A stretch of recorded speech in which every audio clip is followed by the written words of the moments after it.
Hi, good afternoon, everybody. I want to welcome the pretty sizable crowd that we have for this event. Thank you so much for taking the time to join us this afternoon. My name is Sarah Miller. I'm the Executive Director of the American Economic Liberties Project and also the co-chair of Freedom from Facebook and Google, which is a coalition of progressive groups that launched just over 2 years ago to call for the breakup of Facebook and Google. So it's a moment that we're really thrilled to be a part of right now. In just a few minutes, we'll be welcoming the chair of the House Antitrust Subcommittee, David Cicilline. And I think, at this moment in particular, I just want to say how inspiring it is to see how far this debate has come around a set of problems that are essential to the well-being of our democracy in ways that are ever more apparent by the day. The leadership that the chairman has shown on this issue has been, I think, unprecedented really in the last 50 years.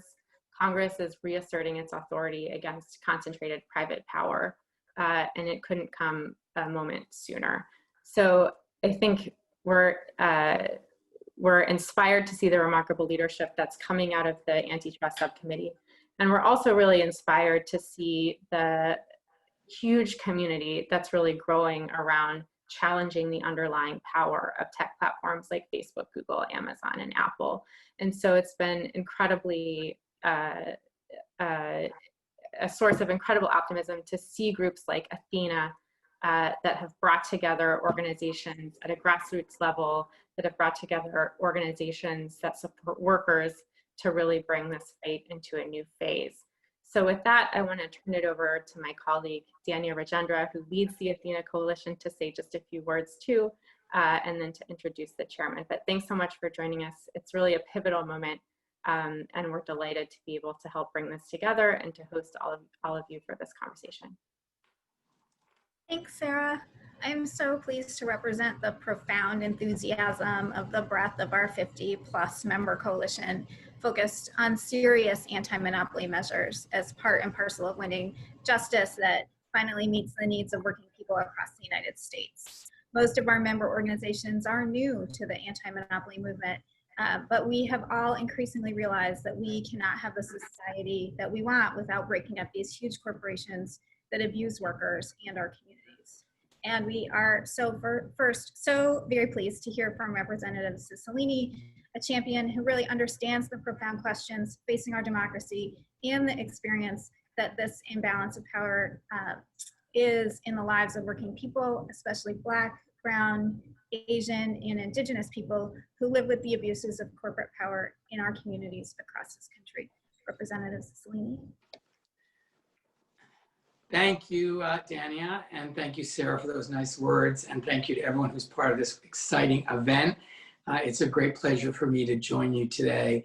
I'd like to begin by thanking all of you for the incredible work that you've all done to raise public awareness about the dangers of unchecked monopoly power, and for all the support you've shown the subcommittee over the last year as we've embarked on our historic investigation into the market dominance of Amazon, Apple, Facebook, and Google.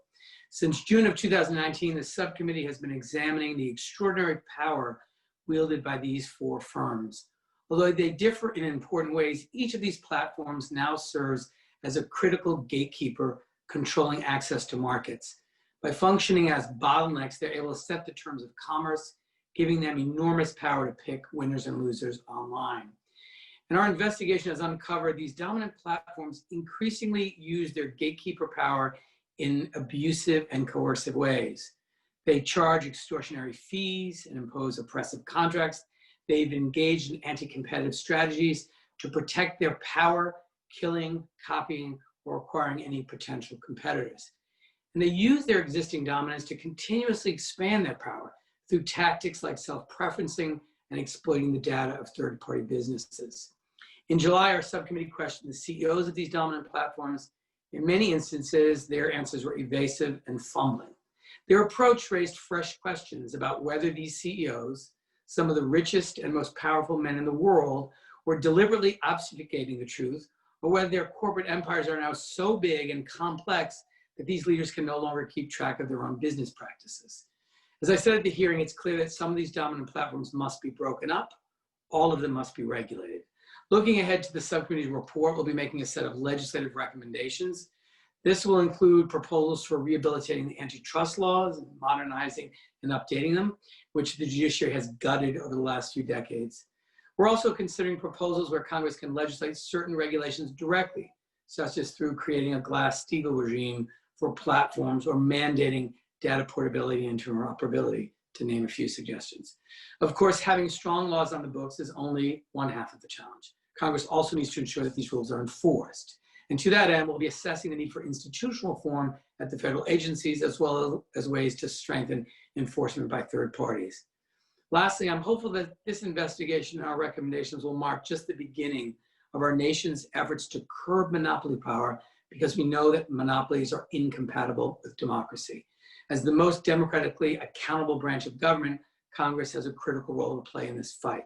Our antitrust and anti-monopoly laws belong to the people, and we must decide whether we, as a people, govern ourselves or whether we will let ourselves be governed by private monopolies. I think you all share the answer that I do to that question, and I look forward to continuing our work together. And really thank you for giving me the great honor of saying a few words at the beginning of this event. And I'll yield back. Thank you very much. It is now my pleasure to introduce Siegel Rahman, author of Democracy Against Domination and president of Demos, one of the many Athena member organizations featured this afternoon. Siegel?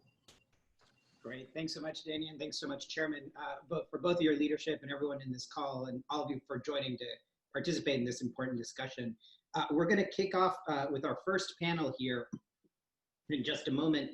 And I'll introduce the speakers up front so that then you know who all is on the screen. And I want to kind of lay out a couple of the themes coming up first. For folks who are on the Zoom, we're going to have some time for Q&A at the end of the panel. So keep an eye on the Q&A function in the chat. There's a Q&A button at the bottom of your Zoom. You can put your questions in there and upvote the ones that you're most excited about. We'll try to get to a couple of questions at the end. So with that, let me invite our panelists to come onto the screen. We have, let's see, see if folks coming on, there we go. Great. So I'll introduce each of our panelists up front first, and then we'll hear from each of them. So we're gonna hear from first Stacy Mitchell, who is the co-director of the Institute for Local Self-Reliance. Has been really leading on a lot of these issues, also a founding member of the Athena Coalition. And the Institute works to design and implement policies that reverse corporate concentration and try to strengthen local enterprise. We'll then hear from Maurice B.P. Weeks, co-executive director of the Action Center on Race and the Economy. Maurice is a longtime community organizer, working with community and labor groups to dismantle those systems of wealth extraction, particularly those that target Black and Brown communities. After Maurice, we'll hear from Sandeep Vaheesan, the legal director of the Open Markets Institute, Sandeep previously served as a regulations counsel at the Consumer Financial Protection Bureau. I should mention both Aker and Omar are also founding members of Athena. And then to close out this first panel, we're going to hear from Jeremy Greer, co-founder and co-executive director of Liberation in a Generation. Jeremy began his career in 2000 working as an organizer in Columbia Heights and Shaw neighborhoods of Washington, D.C., worked at the GAO, among many other places, and is a national expert on causes of the racial wealth gap and public policy. And I'm Siegel Rahman, president of Demos. I'm excited to be moderating this session. So before I turn it over to Stacy, I want to first put on the table a couple of big picture themes that we're going to talk about in this first panel and hope to really dig into. The first is, as the chairman said in his opening remarks, this issue around anti-monopoly and this moment that we're in around the big four tech companies in particular is really a fight for the long-term survival of our democracy and our economy. We're coming into this conversation at the height of a COVID pandemic, of an economic collapse that is wreaking devastation on small business, impacting Black and Brown communities in particular, and threatening our democracy as a whole. And the types of solutions that the chairman laid out that we'll hear from the panel are really critical to the long-term rebuilding.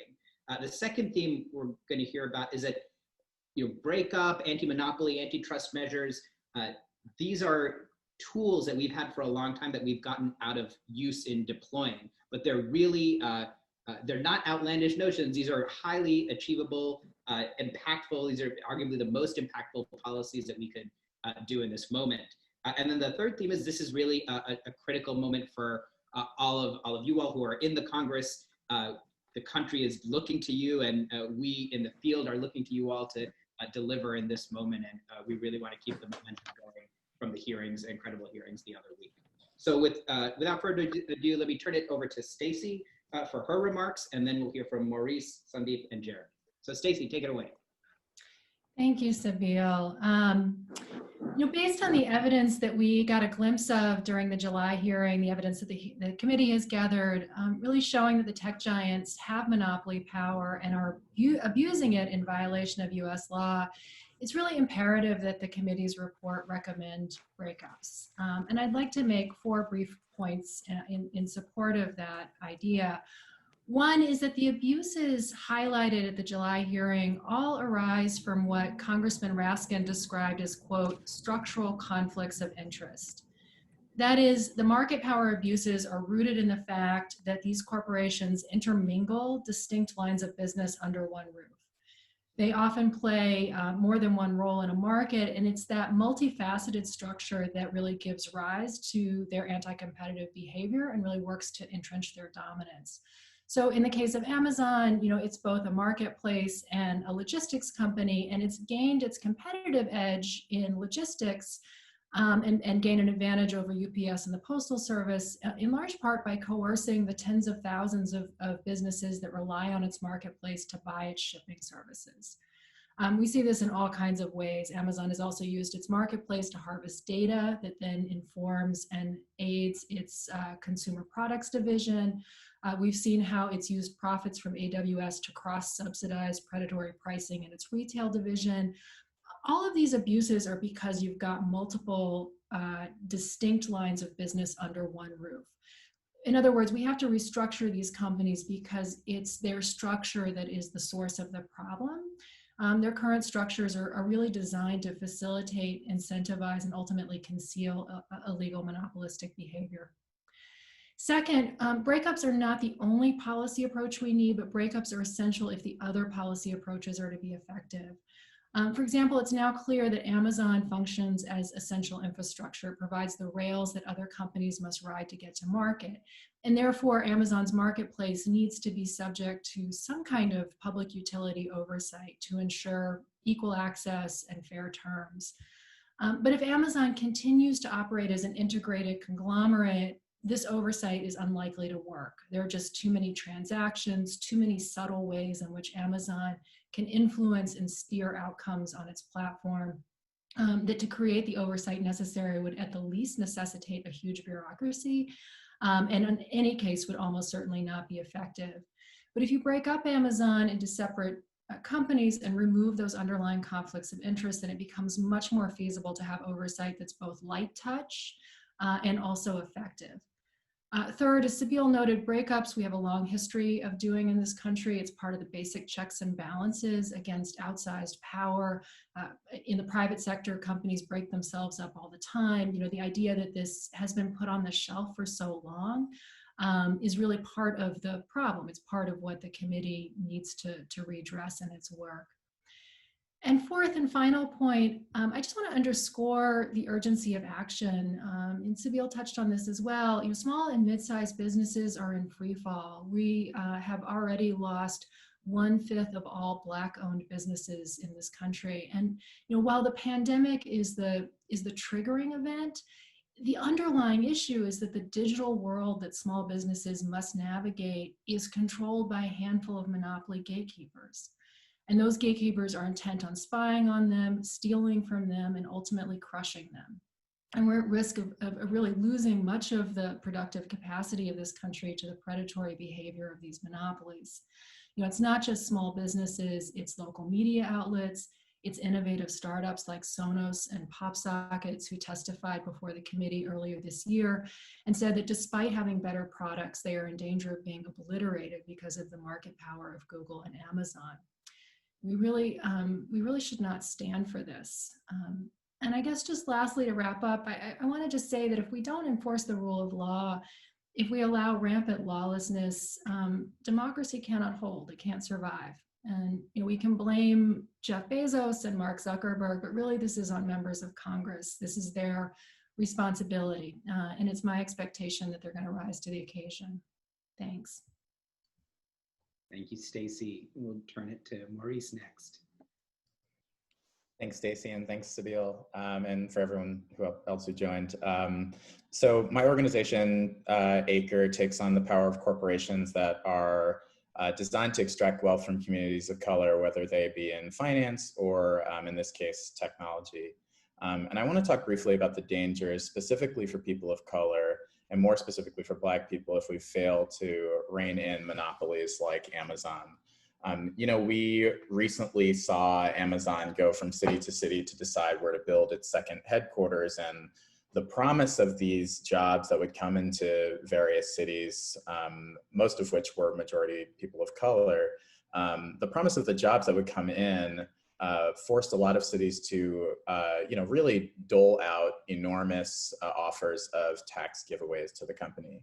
Now, ordinarily in response to that, you might imagine your city wanting a community benefits agreement where the hires were, required to be from particularly vulnerable and unemployed groups like Black and Brown communities. But with Amazon's power to essentially set the debate, to set the terms of the interaction with their size, who would challenge them? Who would do such a thing? We, of course, had some brave examples, but the majority of folks were afraid to do so because Amazon had the ability to walk away from the table, and there's no other entity like them. And that's the power of an outsized monopoly. It's the power to totally set the terms of the interaction. So instead of a community benefits agreement, we see a company that abuses its workers of color in its warehouses, in its management position, has a totally unreasonable level of white workers in management positions. And this is one of the ways that monopolies help to perpetuate poor racial justice outcomes in this country. There's very little competitive threat or seemingly reasonable power to challenge them. And it's not just in hiring or their competition for a place to build their second headquarters. Amazon's expansion plans harm communities of color who, in need of jobs, are left in a tough position of whether they want to take the environmental risk or get rid of the environmental risk or take the jobs. And small businesses where they're more likely to be Black owners and Black directors in small businesses, how can you compete with a company that controls the majority of all marketplace sales?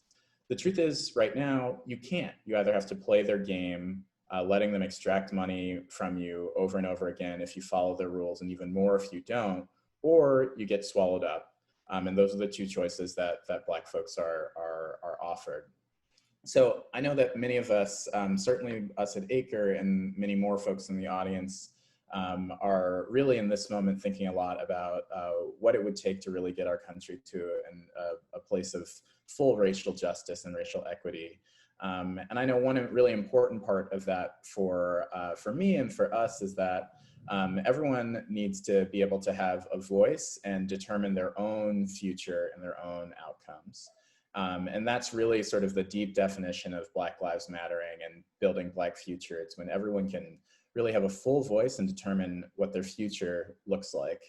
And Black folks shouldn't be forced to use platforms that enable white supremacist organizations and the rise of white nationalist authoritarianism. But because of the monopoly power of companies like Amazon, we have no choice. Amazon is infrastructure. It's essential infrastructure, and we need to start treating it as such. So we can't have companies like Amazon if we are to have true racial justice. So of course, I'm excited by the Antitrust Committee, their steps to both bring Amazon, Jeff Bezos, and the other tech companies in front of the People's House, but I also know that we're not done. So we, as folks have already stated, have on the books the ability to hold these companies accountable and directly break them up. And we know that this will be an effective strategy to take because we've done it before. And this is a strategy that will lead to increased racial justice in our country in a number of different ways. So I'm hopeful, and I really like how Stacy put it, that I expect our Congress and elected officials to really take these steps. But I also know that folks who are in the warehouses, in the streets, in various places are going to continue to push to break this company up because that's really what this fight is all about. Thanks. Thank you, Maurice. Sandeep next. Thanks, Abil, and thanks to my fellow panelists and the organizers for inviting me to participate in today's exciting event. So I believe if you look at the history of these companies, as well as the history of American antitrust law and anti-monopoly policy, the case for structural breakups will become abundantly clear and I would argue undeniable. So looking at the history of these companies, the big four, they didn't become so large simply by making better widgets, nor did they have their monopoly and dominance thrust on them. The story of the innovative or innocent monopolist is simply false. Looking across these four companies, you quickly realize they actually became so large and powerful in significant measure through practices like predatory pricing, tying, exclusionary contracts, acquisitions, union busting, just to name some of the unfair methods and advantages that they've used in their rise to power. And these practices and advantages were really documented in the July hearing that the House held, as well as in numerous news stories and lawsuits. And many more details are sure to come in the House's report this fall. So to quickly summarize, Amazon has tied its marketplace and logistics, as Stacy mentioned. It's engaged in the below-cost pricing of diapers and ebooks. It evaded sales taxes for many years, which gave it a huge advantage over traditional retailers. Google rose to dominance through acquisitions of companies like YouTube, DoubleClick, Android, just to name a few. They've engaged in exclusionary and predatory practices and have actually been held liable in foreign jurisdictions for these competitive methods. Similarly, Facebook grew through the acquisition of Instagram, WhatsApp, as well as tying and refusing to deal with rivals. And finally, and certainly last but not least, Apple's dominance in the sale of iPhone apps is a product of contractual and technical restraints that have shut out rival app distributors and forced everyone to transact through its bottleneck. And this is now the subject of the lawsuit that Epic Games filed against Apple last month. So in light of this history, breakups are not about punishing success, as the corporations and their lobbyists claim. Rather, breakups are about remedying the improper acquisition of and maintenance of power that all four companies have engaged in. So going forward, why are breakups critical? I think breakups are essential for at least two reasons, which Maurice and Stacy have already touched on. First, these companies are extraordinarily large and diversified. And this conglomerate nature means that they have extraordinary power within specific markets. So profitable lines of business can subsidize predatory pricing in other lines of business. The companies can favor affiliates, disfavor independent rivals. They can tie separate products and services together to leverage and extend their dominance into new markets. So there's absolutely a traditional antitrust case to be made for breaking up these companies. But it's not just about specific market power, it's also about political power and the reality that size means power. As Maurice mentioned, the HQ2 contest is probably the most powerful and damning illustration of how size means power. If you look at Amazon's valuation, Jeff Bezos and his board controls about $2 trillion in economic resources, which means he can grant special favors and withhold special favors from elected governments. He can set the terms of dealing. And so when we live in a country where a handful of individuals can decide which parts of the country succeed, which parts fall further behind, we really have to question whether we live in a truly democratic state. So looking at the broader set of anti-monopoly policies, I think breakups are an essential part of it. I would argue there is a three-legged stool of breakups, rules of fair conduct and competition, as well as cooperation rights for workers and the small businesses on which these large firms are built. But I would argue that breakups are a really essential piece of it, without which the other two are much less likely to succeed. So concentration of corporate property is at the root of big tech's power. The command of resources allows these companies to set the terms not only to other market participants, but also to our elected officials. And breakups can ensure that other remedies are effective. As Stacy said, in the absence of breakups, we risk having this eternal game of whack-a-mole where even the most zealous regulators are unable to police and prospectively stop all the unfair methods that these companies have at their disposal. So I'll wrap up by saying that breakups are not a radical remedy. Decades ago, the Supreme Court actually said, divestiture has been called the most important of antitrust remedies. It is simple, relatively easy to administer, and sure. And Wall Street breaks up and reorganizes companies all the time to generate fees, short-term cash flows, and higher stock prices. There's really nothing sacred about the present structure of businesses. They're the product of numerous policy and corporate choices. So instead of Wall Street orchestrating breakups to generate benefits for an elite few, Congress should break up and restructure monopolists to serve consumers, workers, businesses, and citizens. And Congress has done this before, most famously during the New Deal with the Glass-Steagall Act, as well as the Public Utility Holding Company Act that really tamed the power of finance and electric utilities for 2 generations. It's time that Congress picks up these tools again and uses it for the benefit of the multiracial majority in the United States. Great, thanks, Sandeep. I'll turn it to Jeremy to close this out. Yeah, thanks, Bill. And I'm really excited to be a part of this group. I'm really in awe of the information that's been provided. I'm actually new to this conversation. I'm really learning a lot just by listening to all of you. But just quick, Liberation Generation, we're an organization that focuses on creating a new economy for people of color, where people of color can thrive and belong within one generation. And part of that is really to curb the corporate power that we see in this country. And I'm going to zoom out a little bit to really kind of follow 2 lines. One, give a historical context around why this matters to people of color, but then also really dive into why this is critically essential to solving one of the biggest problems that our economy faces, which is closing the racial wealth gap for people of color. And why this is so important is, like, when you look at these big tech companies and the people that run them, the families that are a part of these companies, they are the Henry Fords, the JP Morgans, the Cornelius Vanderbilts, the John D. Rockefellers of our time. They are the people who are sitting on top of our economy, making decisions about where resources flow and how people get access to wealth in this country. And when you look at that through the lens of what where people of color sit within that economy, what you find is that it would take 228 years for Black wealth to match what white wealth is today. Sometime in the middle of this century, Black and Latinx wealth will hit 0 on average.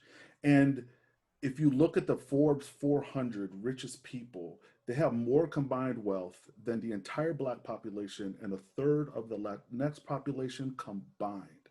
There's incredible wealth inequality in this country, and that doesn't happen by accident. It's happened on purpose. It's built into our system. It is a system of racial capitalism that ensures that racism is something that can be profited from. And that is the economy that these barons are sitting on top of.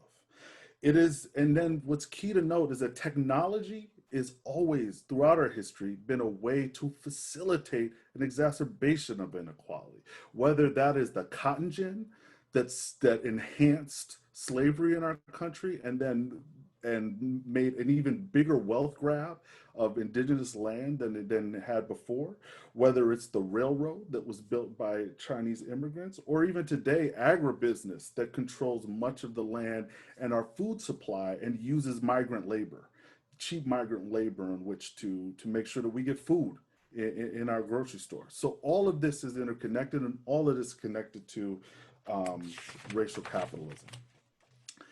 Why this is so important for people of color is because what our economy does is it creates a permanent underclass that can be exploited. Black and brown people can be exploited by corporate power and corporate interests. And we heard how some of that happens. It happens through wealth that is stolen from Black businesses. It happens from labor being exploited. It happens from people being excluded from democracy so that they can't participate and have control over the government that is supposed to improve their lives. And the very specific ways, Maurice, Sandeep, and Stacy really went into how that plays out. And what's important to note, and I'm going to hone in on that last point around the political influence that they have.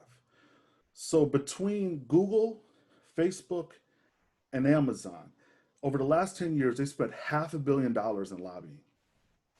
And they've spent it on very specific things to influence tax policy, as it was talked about, tariff policy, to bust unions and labor policy. If you look at Apple, Apple spent $7 million just to influence the tax code that they reaped huge benefits from in 2017. And, you know, Maurice and Sadeep talked about the way that they've extracted tax benefits from local economies, and that those subsidies have actually harmed communities of color. So EPI did a report where they found that an Amazon fulfillment center actually creates a net loss of jobs in many communities, and that the jobs that actually are increased are low wage jobs that are largely occupied by Black and brown communities and largely people of color. The Economic Roundtable found that Amazon costs $642 billion in unaccounted for expenses to local communities in noise pollution, emissions pollution, accidents, and road wear and tear. All of that is borne by the communities that have to pay for all of that. They basically get a free ride. And then, not to mention Google and Facebook, who are using misinformation and really racist tropes and storylines that exist in our economy and in our culture to reap profits. They are reaping profits from things that are happening on their platform and encouraging those things so they can make more money. So I'll just close with that tech monopolies are really thriving on an economy that was built on stolen labor and stolen land, and that they're continuing to benefit by exploiting workers, marketing and hate speech, suppressing Black votes, and really distorting our democracy so that people don't have access to the government that should be making it better for them. So I'll stop there. Thanks. It's a great discussion so far. Appreciate our panelists, and thanks to attendees for offering your questions up. We've got a number of them already. We have about 10 minutes or so, so I'll try to synthesize some of these questions for our panel. One through line that I'm hearing from all of the comments is that antitrust and anti-monopoly tools are a way that actually are central to slice into all of these overlapping problems of racial justice, economic justice, recovery and resilience, worker justice. Some of the questions that we're seeing come in is to really to push on that question. So we've got a couple people who are asking, how do we connect these themes to debates and the needs of rural America on the one hand, and also some questions asking about what's the relationship between these antitrust tools, anti-monopoly tools, and labor organizing, worker rights, and civil rights more broadly. I think you all have touched on this a little bit, but maybe we could hit those connections a bit more explicitly. Help folks make those connections. You go ahead. I see Maurice getting off mute, and other folks just give me a wave. Yeah, you know, one thing that the mention of rural America brought up, I mean, one particular thing that is an issue in this country and truly shouldn't be is internet access in the rural parts of this country. Part of the reason why that is an issue is that, you know, companies don't find it to be as profitable as they want it to be in order, you know, to provide the access to different parts of the country. And there's no one who's pushing them necessarily to get to that part of the country and get the, you know, any profits or anything that might exist there. The power to just sort of sit back and say, well, I don't want to do this, you know, I don't want to provide this thing to this group of people or this part of the country is something that's born out of monopoly power. The ability to just sort of sit back and make decisions like that. So you can expand that not just from sort of internet access into rural areas to workplace standards. So if Amazon, you know, comes into your neighborhood, they quickly become sort of the standard of what a job looks like. They might pay $15 an hour, but if they treat all of their employees like crap, then what is the incentive for the other employers in the area not to treat their employees like crap? Amazon's sort of the biggest person, the biggest game in town. So I think this has implications in a lot of different area. Stacy, you wanted to get in on this? And then Jeremy. Yeah, I mean, there's a really profound geography to this inequality and this concentration of power. I mean, there's a lot of data that shows now you've got a relatively small number of metro areas that are seeing, some level of decent job creation, and then lots of other cities, places like Tulsa, Oklahoma, and Akron, Ohio, and so on, that are not seeing that at all. They're instead losing the businesses that are headquartered there, losing their sense of community self-determination and agency. And of course, that's true for small towns in rural America. And then even within the so-called winning cities, you have just incredible displacement of both low income and communities of color, and a fairly small number of sort of affluent, increasingly affluent neighborhoods. And this is part of what is sort of tearing, apart sort of any sense of civic connection, in this country, and is also part of how, having sort of ceded our economic policy to these giants instead of making it ourselves, we're effectively allowing them to reorder our country and entrench these systems of hierarchy around race and class.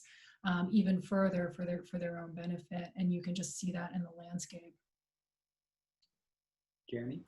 Yeah, and it's to this rural America, there is a kind of frontier that I've been really worried and concerned about, and that's the creep of like Apple and Facebook and venturing into banking. Because and doing it under the guise of, well, we're going to provide banking access to communities that have otherwise been denied in places like the Mississippi Delta or border communities. And what really concerns me about that is that we have a regulatory structure that really is focused on regulating brick and mortar banks and making sure that if they take deposits from communities, that they're reinvesting back in those communities. And our current infrastructure is not set up to deal with companies that do not have brick and mortar banks. And if they're going to be operating in the trillions of dollars and competing with like JP Morgan Chase or Bank of America, which are also trying to get into this kind of, well, I mean, I've heard JP Morgan talk about they want to be the Amazon of banking. That what does this mean for those communities about making sure that those dollars stay in those communities and are reinvested back in? And there's a real challenge that the bigger these banks get and the more companies that come in, the less likely we're going to be able to make sure that that money stays in communities.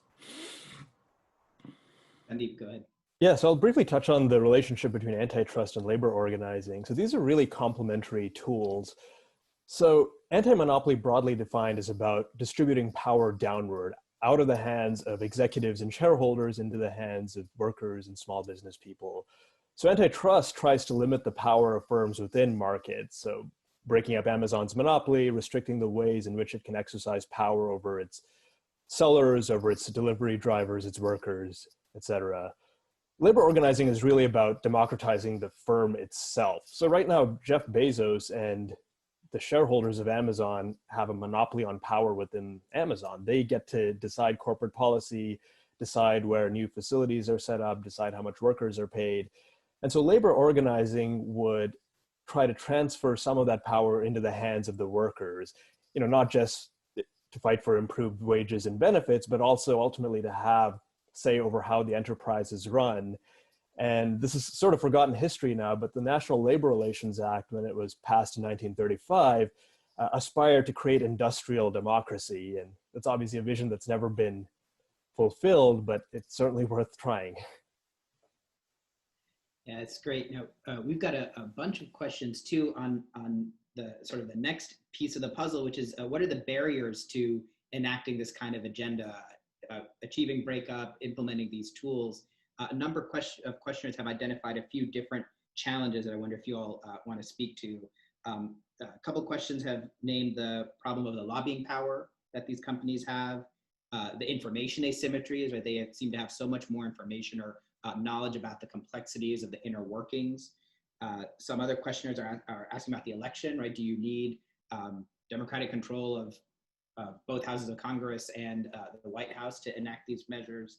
And also questions about the kind of contributions that they make to, or are seen as making to business and the economy, right? Or how do we make this not seem like a anti-business response? So a range of political, institutional, and practical barriers. How do we overcome those in implementing these policies?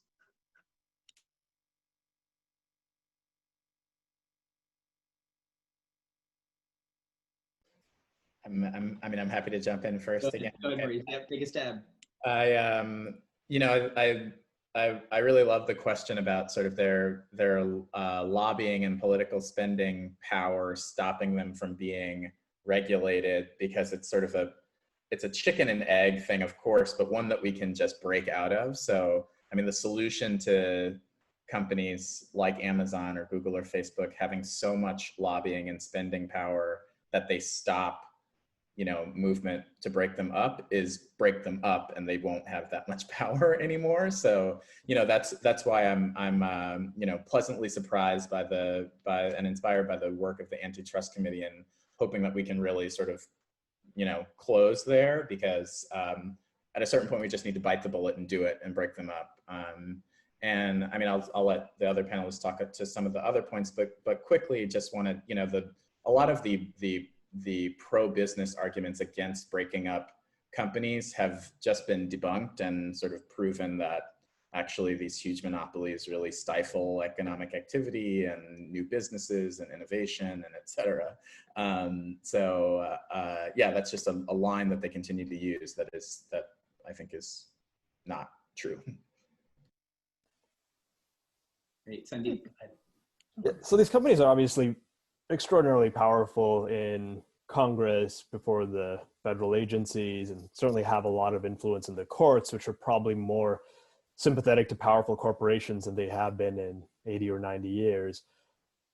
So there is reason for pessimism, but if you look back 5 years, the public perception of these companies has changed radically. In 2014 or 15, these companies could do no wrong. They were embraced by people across the political spectrum. They were certainly darlings of the Obama administration.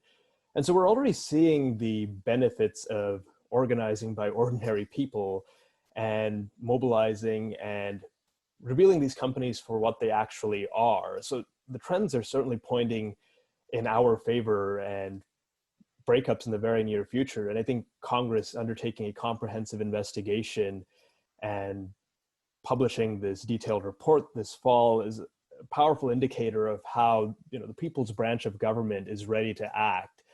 And we shouldn't accept these companies as unstoppable or invincible. If we have the collective will, we can take them on, break them up, and subject them to rules of fair conduct and fair competition. Great. Stacy. Yeah, I think, what's to the sort of question about the business models, how can we understand it? So, I mean, the great thing about the investigation is that this committee, and you could clearly see this in the questions that they asked in July, they have a deep understanding of the business models, and often actually seem to know more about these companies than their CEOs, at least based on the number of times those CEOs said, I don't know, or I can't recall, to questions that they were asked. And so, the work of this committee, I think why we all see it as so important is because it has built that comprehensive understanding and gathered just an incredible amount of evidence to support the conclusions. And so is now very well equipped, I think, to go on to the next step, which is what are the legislative and enforcement recommendations that really need to come out of this. I would also just note that, there is broad concern across the population, and polls show this, about corporate power in general, and that's true on both the left and the right, and about the tech companies in particular, and the extraordinary power that they have. And indeed, the investigation so far has been bipartisan, and there are certainly some strong Republican voices along with Democratic voices at the hearing in July. And lastly, on the business question, I mean, these companies are the biggest threat to American business of virtually any size. And, we have examples of those who've been speaking out publicly and the reporting that's been done. But in addition to that, I imagine both the committee and, certainly I in my own research hear from all kinds of businesses of various sizes who talk about the threat that these companies pose. And so, one of the most important things we can do for the future of American business and workers is, is to break them up. And I think, that's one of the reasons you see these broad coalitions like Athena, which really brings together both small businesses and workers and community groups and racial justice groups, is because all of these things really are at stake. And this is about how do we take charge of our country again. Great. In our last minute, Jeremy, any last words on these? I'll be quick. It's a little out of the jurisdiction as a committee, but I think important. And I think we should, one thing Congress showed us is how easy it is to pass comprehensive tax reform. So I'd say we should look at our tax system and look at ways to make sure it is an atrocity that Netflix and Amazon pays zero federal income taxes. And we should really get to work on it. That's something we can do that I think is easier than breaking them up. And we can do that on the way to breaking them up, is make them pay their fair share. Yeah, that's great. There were a couple of questions about taxes, so appreciate we got that in that last second here. So we have a whole second panel that we're going to hear from in a moment to continue this conversation. So let me turn it over to Udit and David for this next panel. But first, really appreciating our panelists from this first discussion. Thank you for a great discussion. I'll turn it over to Udit and David for the next piece. Thanks, Siegel. I'm not sure if Udit is going to be joining. And I'd invite the panelists for the second panel to join me as well. So the focus of the first panel was largely on the substantive case for breakups and structural reforms to the dominant platforms. The focus of this second panel is going to be to put the HJC investigation into a broader political context and to consider what we can anticipate and what we desire as we move through the next several months and into next year and beyond. I'm David Siegel. I'm the Executive Director of Demand Progress and co-chair with Sarah of the Freedom from Facebook and Google Coalition. And I'm a fellow at Stanford Law School Center for Internet and Society. And I should say that Demand Progress is also happy to engage in this work as a member of the Athena Coalition. And with us we have, in the order in which we'll hear from them, Sarah Miller, who is ED of the American Economic Liberties Project and co-chair of Freedom from Facebook and Google, and who over the course of last 15 years or so has worked on policy at the Open Markets Institute and Obama's Treasury Department and elsewhere. Lauren Jacobs is the ED of the Partnership for Working Families, and she spent 20 years as an organizer, including with Unite and SEIU, where she focused on organizing thousands of janitors and security officers into unions. Brandy Dexter is a visiting fellow at Harvard Kennedy School and a senior fellow at Color of Change. And she's currently writing a book about Black participation in democracy and the US economy, with a particular focus on the role technology, information, integrity play in improving or deteriorating community health. And Roger McNamee, who's been a Silicon Valley investor for more than 35 years and was an early mentor to Mark Zuckerberg, an investor in Facebook. He's the author of the book Zucked, Waking Up to the Facebook Catastrophe, about how he came to understand the damage Facebook has been doing to our society and set out to stop it. So I think we're all here, panelists and the audience, regardless of our specific policy prescriptions, because we recognize that there is growing momentum for the project of addressing the power of and the harms caused by the major platforms. And this is despite, or really substantially because of, a long history of non-interest and non-enforcement by relevant authorities, a lack of legislative action in Congress, an FTC and DOJ that under Democrats and Republicans have waved through hundreds of acquisitions by the companies, including major anti-competitive mergers like Facebook's acquisitions of Instagram and WhatsApp, Amazon's purchase of Whole Foods, Google's purchases of Waze and DoubleClick, just to name a handful. And despite some recent agitation, we've largely suffered inaction by state attorneys general and other state enforcers and policymakers.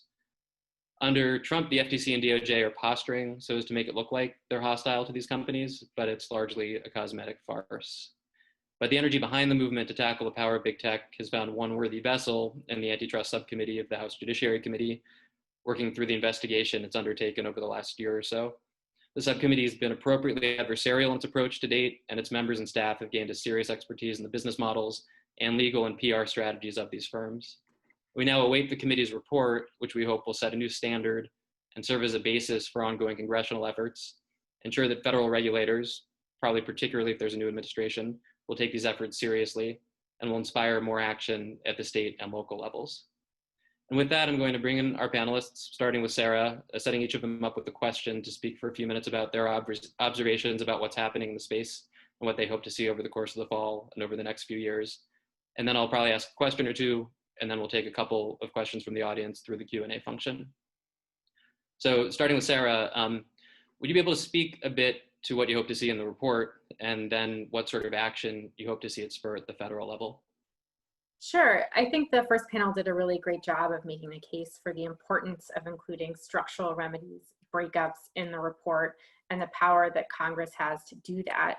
I think one of the things that we're looking for going forward is how these findings, how the results of this investigation influence a broader legislative agenda going into 2021, and also influence a potential Biden administration. So just to set the scene in terms of what's going on outside of the House Antitrust Subcommittee, where we've seen kind of the tip of the spear in terms of public officials reasserting their power against corporate monopolies. We have DOJ likely to file an antitrust suit against Google. That would be the first time in 20 years that something like that would have happened. Questionable still what that is going to look like. We likely have a broad bipartisan consortium of state attorneys general similarly expected to file suit against Google, also investigating Facebook. And then the California AG in the early stages, I believe, of investigating Amazon.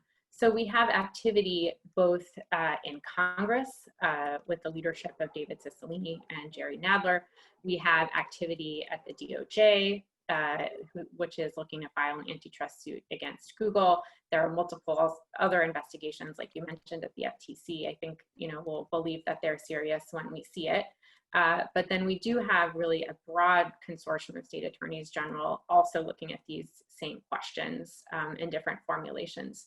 So there really is kind of this unprecedented moment of churn within a broad swath of policymakers. And one thing that demonstrates is just how many different authorities have the ability to pick up tools and utilize antitrust to force changes in the structure and the behavior of these sorts of corporations. So that's point number one. I think point number two is that when it comes to taking on tech platforms and addressing their power, there is a lot of different ways to do that.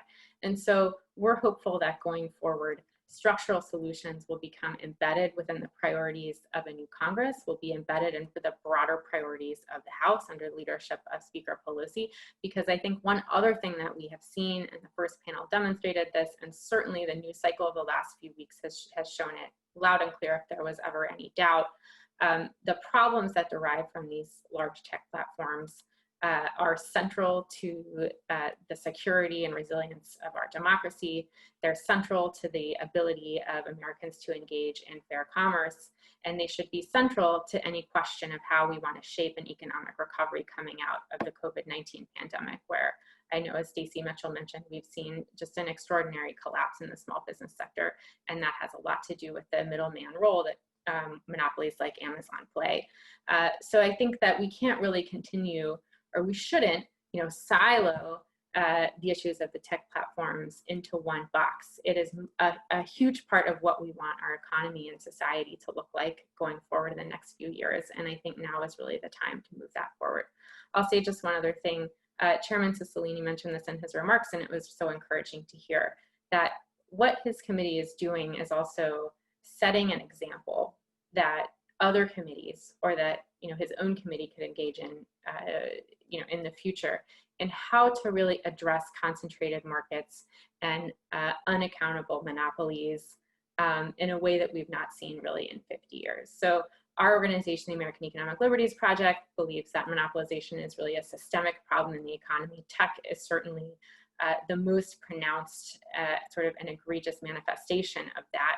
But wherever you look, you tend to turn over a stone and you kind of find a new monopolized market because, like you mentioned, David, the lack of enforcement, the sort of pro-monopoly ideology that's governed enforcing and policymaking over the last 40 years.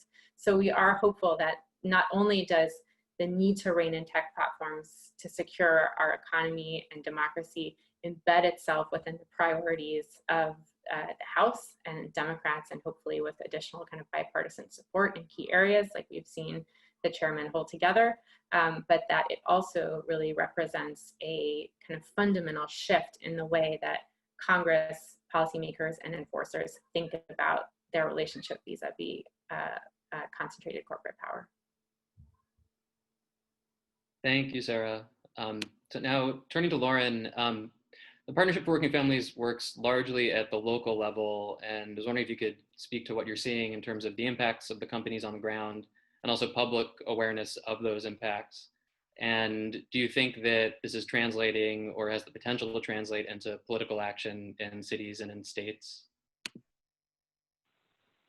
Thanks, David, and thank you to all of my fellow panelists for just the very rich information and perspective that's being shared during this briefing. So for folks that are not familiar, as David said, my organization is a network of locally based power building organizations that unite the voices of labor, community, racial justice, environmental, and faith organizations in 20 different metro regions. And we're founding members of Athena, very proudly so. So, David, to your question, what I know, because I see it in my own neighborhood, and also because I hear it from our leaders across the country, this is a code red moment for local communities and for working people. And I really want to say if Congress does not act soon and decisively, we risk that our cities, states, regions, even our nation being governed by the needs and desires by Leviathan corporations like Amazon, like Facebook, like Google, corporations that are bloated with data and fortified by monopsony and monopoly. As I said, for working class communities and middle class communities in which my organization focuses, those communities are in crisis. It's especially acute in Black and brown communities. The virus has taken over 180,000 of our neighbors and family members from us, and it's also taken jobs. Unemployment rates hover around 10%. Black unemployment is at nearly 15%. And the small businesses in our neighborhoods, corner stores, bookstores, toy stores, places where people connect, have been devastated. As Stacy Mitchell said, especially true for Black and Latinx businesses. And in many states, while those brick and mortar stores were closed, Amazon was still operating. So in this abyss of misery that we've all been through and what is really sort of crisis in our communities, Amazon, Facebook, and Google and their CEOs have been doing better than ever before. They're using the rigged rules that the first panel talked about to grow not only their wealth, but their power. So last week, Jeff Bezos became the first person to be worth $200 billion. Amazon's also increased its valuation by $600 billion in the middle of the pandemic. And they are outpacing all other online retailers in terms of the market share. So just understand this. The jump in wealth that they experienced, the scaffolding for that was this global catastrophe. So while unemployment is zooming up, Amazon's still hiring. And so its share of the workforce in retail and logistics is expanding. And because of their size, they're setting labor standards, not voters in the communities where they operate and not the elected city and state leaders in those regions. They were early adopters of hazard pay, other retailers followed. When they snatched it back, other retailers followed. And last I checked, we're still in the middle of a global pandemic. So, ask me this, why hazard pay is gone. In addition, they have one of the higher average rates of injury in the industry, and it's not resulted in their inability to track labor. And it's because if you want a job right now, they're one of the few employers hiring in many parts of the country. That makes them almost a labor monopsony. And how else would you explain so many people continuing to work with a virus on the loose, a deadly virus, when we're hearing from workers in their own warehouses that the company was cavalier about safety? Who would keep working for a company that's dumping millions into a television ad campaign about how great an employer they are, yet is too cheap to keep hazard pay and provide paid sick leave? And then we have to ask, why are our local and state leaders finding it so hard to use their own regulatory powers? And the answer is it's fear. And it's fear that Amazon will abandon your town and hurt your economy. Amazon walked away from its New York headquarters deal because members of the city council and state legislature dared to challenge them. In Nashville, the city council would not make Amazon comply with its own local ordinance that just requires firms receiving subsidies to disclose things like their OSHA violations. Amazon is willing to threaten and coerce. This behavior has been on display, so we saw it in the second headquarters search, and it's evident in how they treat Seattle, their first headquarters city. In 2018, the city made a very rational step to increase revenue, to address a crushing housing crisis. What did Amazon do? They threatened to leave the city. They stopped construction on their second office tower, and lo and behold, very rapidly, the city council reversed the ordinance that they had just passed.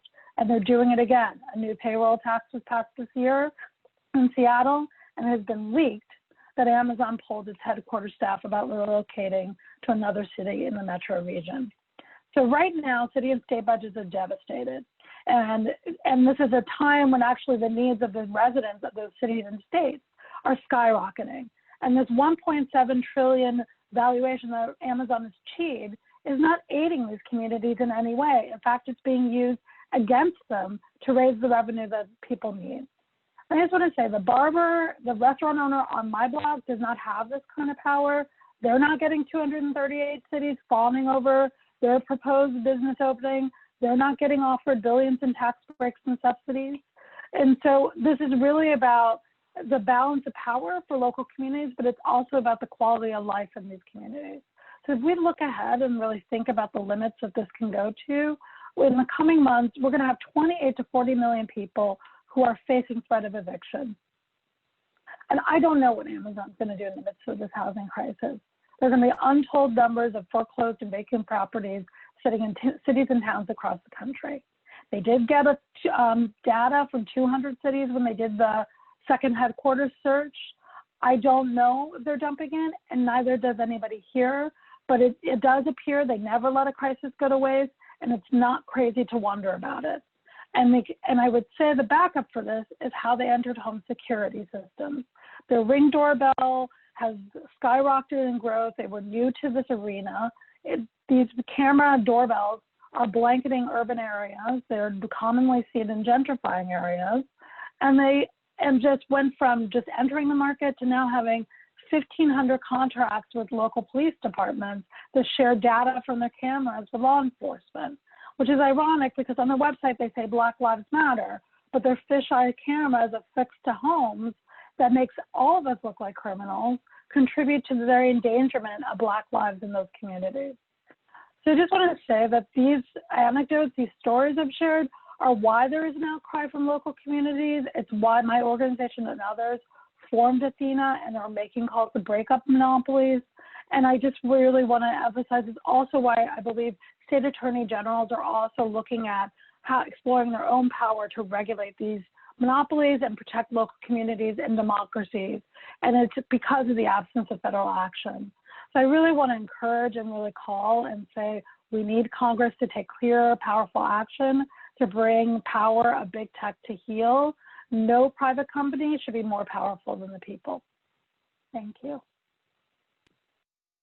Thank you, Lauren. And yeah, in my former life as a state lawmaker, one of my first interactions with Amazon was what was essentially a capital strike when they when they threatened to and actually acted upon the threat to stop working with third-party sellers in Rhode Island and other states when we sought to tax them and bring them on par with local brick and mortar retail.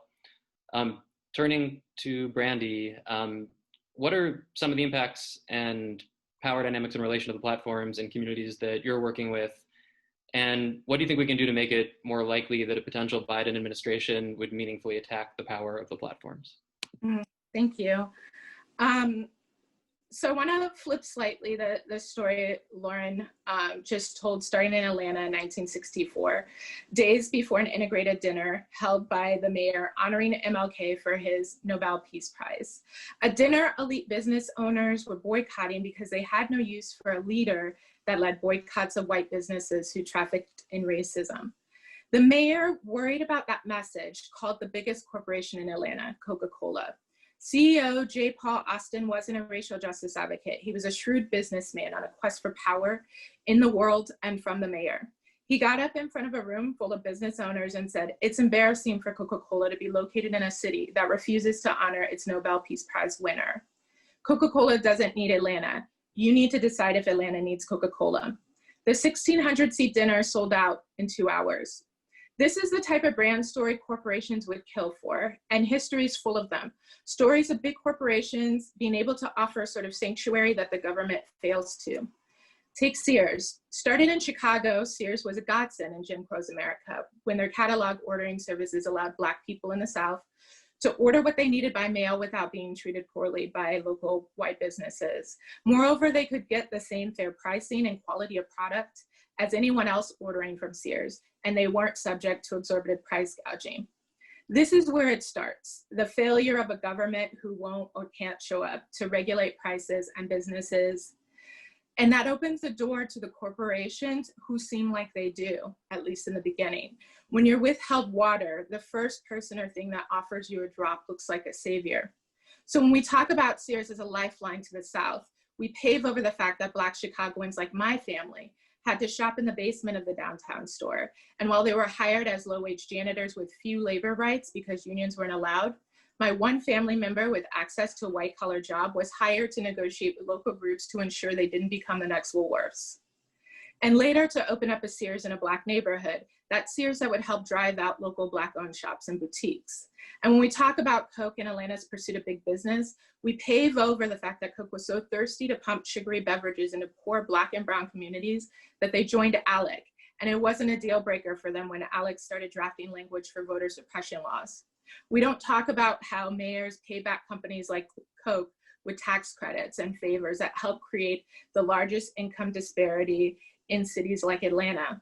So when 440,000 Black-owned businesses have closed their door between February and April, and the government fails to pass a bill that offers relief, but Facebook rolls out a drop in the bucket $100 million Black business grant, they look like a hero. But people here see the trade-off of that. We see that Black people are more likely to be censored on the platform, are routinely targeted by bad actors for disinformation, and are not protected from the influx of white nationalist activity that spills offline. Just like we know that when Google runs a commercial during Black History Month showing that Black people are the most searched online across a number of categories, there isn't a disclaimer that shows that the trade-off is broad-scale warrantless surveillance and predatory ad marketing. The wide variety of functions these companies serve in our society means we're increasingly trapped in an on-to-offline matrix where there are no alternatives and severely limited boycott power. At Color of Change, before I left, we helped organize a Facebook boycott that withheld billions of revenue from Facebook in July, and they didn't so much as blink an eye. We organized that boycott in part because we wanted to show that the old levers of civil rights communities pulled in the past could not be activated in the tech wild, wild west. And a corporation is gonna corporation, but we cannot make do with regulators that are the equivalent of appointing foxes to guard the hen house. Barron's recently argued that a ban on corporate talent and regulation positions may be inherently in conflict with the goal of racial and ethnically diverse administration. It was based on the premise that A, only people of color were able to grasp the complicated nature of corporate regulation are the people of color in corporations. That two, because of the disproportionate generation of poverty, people of color who made a pathway out of poverty only did it through mainly corporate jobs. And that C, if we pulled the lever from only senior congressional positions, that the options would be severely limited. And while there may be a truth to some of these things, the answer is not then that we hire like Black corporate actors necessarily into regulatory positions or any corporate actors into regulatory positions. We need government that lowers barriers to economic and political mobility. We need an economic landscape that allows for a pipeline of diverse small business owners and entrepreneurs and people who work in those places to make their way into government. A hire that fulfills a vanity matrix cannot be a substitute for a roster of regulators that can take on the largest companies in the world. And while I won't say that someone at a corporation can't be the next Commissioner Chopra, we know that we have to apply a high level of scrutiny, and we have to call on the CBC and other actors and other people at the table to ensure that we're not putting a Black face on the issue, but that we're actually bringing to the people to the table that can move in the ways forward that we know they need to. Thank you. Thank you, Brandy. And I just put in the chat the Barron's article that you referenced, which is just so extraordinarily cynical. It's worth folks reading if you've got a chance to take a look at it. Roger, you've seen Facebook grow essentially from the moment that it came into existence and into the global behemoth that it now is, and which Zuckerberg once said is in many ways more like a government than a company. Can you speak to why this happened, who allowed this to happen, whether we can put the genie back in the bottle, and what we can do to ensure that relevant mistakes aren't repeated moving forward? Yeah, David, I would be delighted to do that. I mean, the sad truth is I'm such a dinosaur that I was at Kleiner Perkins the day Jeff Bezos came in to first pitch Amazon and when Larry and Sergey came in to pitch Google. And so I have watched all of these things come from the ground up. And, you know, the promise of the early days has given way to a dystopian set of business practices.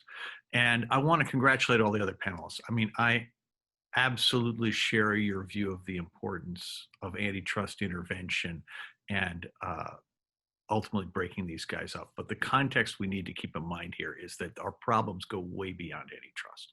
Essentially, the underlying business model, which begins with surveillance and it goes to manipulation of choices and ultimately manipulation of behavior, has radically altered the nature of our society. You know, essentially, in order to grab our attention, these people appeal to our worst instincts, and they have created an environment where essentially hate speech, disinformation, and conspiracy theories are allowed to outcompete facts in the marketplace of ideas. And the damage from that is really striking, and you cannot just fix it by breaking companies up. And so the way I look at it, David, is I view this as antitrust is one of the three core pillars of intervention. And within antitrust, breaking up is, in my mind, the last essential piece. You know, first you have to make markets competitive again. You have to make it possible for startups to have a chance. And the problem with surveillance capitalism is if you break up Facebook and if you break up Google, that doesn't actually solve the problem. That just creates more surveillance capitalists. I think breaking up Amazon does, in fact, have more direct benefits. I'm not arguing against breaking them up. I'm merely saying that's not the only thing you need to do. The two other main categories I think that a Biden administration or even a future Trump administration has to pay attention to. The one that we talk a lot about is privacy. All of this begins with the data voodoo dolls, where every time we touch a digital system, whether we're traveling, whether we're using a computer or a phone, whether we're getting a medical test or a prescription, or using, you know, just traveling around and being tracked, all of that data is used to then make predictions of our behavior and then to manipulate our choices and ultimately our behavior. And we do need really serious privacy regulation. The state of California has a thing coming up in November that is a meaningful step forward in that state and hopefully for the country in giving people more control of their lives. But the piece that I think is nobody talks about that's really the core to the whole thing is going after safety. The issue with technology today is that culture of move fast and break things. The culture of blitz scaling prioritizes speed and scale over everything else. And so we overlook the fact that if you take a technology product and you put it in the marketplace at a minimum viable product, which is the industry standard, you're forcing the people who touch that product and then people who just are in the environment who have nothing to do with the product to bear all of the costs of your quality assurance failures. So when you put out facial recognition applications that are created by a bunch of white men in a lab, the data sets used to train them will have implicit bias that is incredibly harmful, particularly in situations like law enforcement. When you put out artificial intelligence with the same basic mindset, you wind up seeing massive discrimination in the core applications areas of mortgage finance, jobs, and law enforcement, where in each case, you'll see bias that is either racial or gender or age-based. And this stuff, these are not isolated. This is systemic, and it has to do with the culture of the industry. I think tech is today where the chemicals industry was in 1960 when the passage of the Clean Air Act, where the pharmaceutical industry was in 1906 with the passage of the Pure Food and Drug Act, and where the building trades were at the time of the Chicago fire, when we finally realized with the building trades that if you're an architect or a contractor, you should be personally liable if the building that you build is in violation of the code and if people get harmed. In the Pure Food and Drug Act said you cannot ship a pharmaceutical until you can demonstrate that it's safe. I think with tech products, companies need to combine those two things. They need to vouch that their products are safe, and the people who make them, whether they're the executives or the engineers, need to be personally accountable when there's a failure. And that will allow the industry to adopt a different value system. And with that different value system, to go back to what it used to do until 10 years ago, which is to empower the people who use the technology products. And if we're having trouble getting these things done, there's a fourth avenue, which is securities law. It turns out that Google and Facebook, at a minimum, whose businesses depend on advertising, have built huge businesses on behalf of third parties, what are known as ad networks, in which they're completely opaque, in which the industry knows and has data that suggests that roughly 2/3 of the ads for which they're charged are never seen. Which, if you're grossly overstating your ad views, if you're grossly overstating your user count, that means you're grossly overstating your revenues. And if you do that for a period of years, in this case 10 years, as would be the case with Facebook and Google, that could give rise to a felony count. In which case, that's Enron. That's jail time for the founders and the executives of Google and Facebook. And in my mind, these things are all tools available to us from a regulatory point of view. And it is essential that we bring them to bear. And just read the paper today. Look at QAnon. QAnon began as a conspiracy theory online. Facebook, whose own data says that 2/3 of the time that someone joins a Facebook extremist group, 2/3 of the time, Facebook's recommendation is what drives them to join. There are between, and these are NBC's numbers, between 3 and 5 million people in Facebook groups devoted to QAnon, which means Facebook has recommended 2 to 3 million people into those groups. And if it was just online, you could say, well, maybe it's not that big a deal. But it's clearly leapt into the real world. It has reinvigorated MAGA. It's creating these militias, and it's allowing those militias to organize. And, Facebook can't dodge this. They did that. Facebook and Google and Twitter have spread the disinformation that has made our COVID response so unsuccessful. So this isn't just about the organization of the economy. This is about the entire organization of our society. And antitrust is a core pillar for solving that problem, but it's not the only one. And we have to decide, do we want to be a democracy? Do we want to have self-determination? Do we want to have capitalism, which is an inherently democratic approach to business? Or do we want to have kleptocracy, which is what we have today? Thank you, Roger. And I'll say I personally agree with what you've said. I think most folks on this panel, at least those whose opinions on the matter I know, do as well, where we are looking at making use of a suite of various anti-monopoly tools and tools that in other respects regulate businesses, elevating antitrust, the actual breakups and structural separations at this stage in some part because, and these are my personal concerns, I'm actually interested in hearing others speak to it as well if they'd like to. Worry would, from my mind, would be that if we move forward with broad-based regulatory regimes at the outset, we potentially deplete the political will to move forward with breakups. And also that if we don't move forward with breakups first, these companies maintain their extraordinary size, their ability to capture regulators and lawmakers. And there's also, in some cases anyway, a possibility that a blunt regulatory regime can create barriers to entry that potentially entrench the power of the large incumbents. But I absolutely support the end goal of implementing all of the different regulatory regimes that you spoke to. Does anybody else want to speak to these questions quickly? They relate to several questions we received in the chat.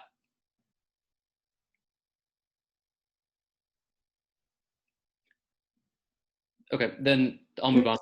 Oh, sorry, go ahead. There. Go ahead, Brandy. No, I was just going to say, I mean, I think generally we need to have a vision or a roadmap of what we're trying to get people to, and like whether that's breakup or a broader vision of racial justice and equity. I think like there's a bunch of different tools in the arsenal that we have to be ready to deploy at all times. And we have to like lay out clear expectations for what we would want to see from any regulator or anyone that comes into a decision-making body that moves beyond they look the part, or they, you know, went to this law school, or like whatever the different things that people may put up that then become barriers to actually getting to the ultimate end goal that I think we all want to see. That's just my like quick thought on that. Sarah, were you gonna jump in? Yeah, I mean, I'll just say quickly that I think one of the things that we're trying to revive with the focus on breakups is, one, the idea of power and the role the government has in shaping power and determining who has power, and how that then translates into things like health, wealth, and opportunity directly. I think, you know, to look kind of forward towards the 2021 context or a change in administration, I think that this fits in with the broader and pretty significant rethinking that's happening in a lot of quarters around kind of the guiding ideology of neoliberalism, as we tend to call it, where solutions are really focused on behavioral aspects of markets or other types of problems, are often very, very complicated. Not that the tech platforms aren't necessarily complicated, and don't really focus on changing the underlying power dynamics. So I think this is a part of that conversation, and it's how that can look in practice.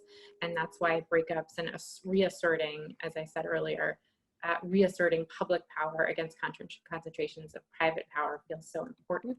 And I think that's also something that we hope to, you know, bring to bear in this broader debate over kind of the failure of neoliberal approaches to produce broad-based prosperity and support a resilient democracy as well. So we've got about 2 minutes left before I've got to hand things over to Stacy to conclude the panel. But I guess we spoke to personnel a bit. I mean, personnel as policy is such a common trope now that it's almost, you know, trite, but I think it's taken hold because it's just so evidently true that we're not going to get any of this done across the various vectors we've discussed without having the right people in office or in positions of power. Brandy spoke a bit to concerns about certain tactics that the corporate sectors are looking to use to elevate people who are going to be more aligned with corporate interests than the public interest. Does anybody want to speak to the archetypes we're looking for, people who send a signal that we know they're going to be aligned with us or likely to be aligned with us if they are in office, and how we can build the political will to get them there?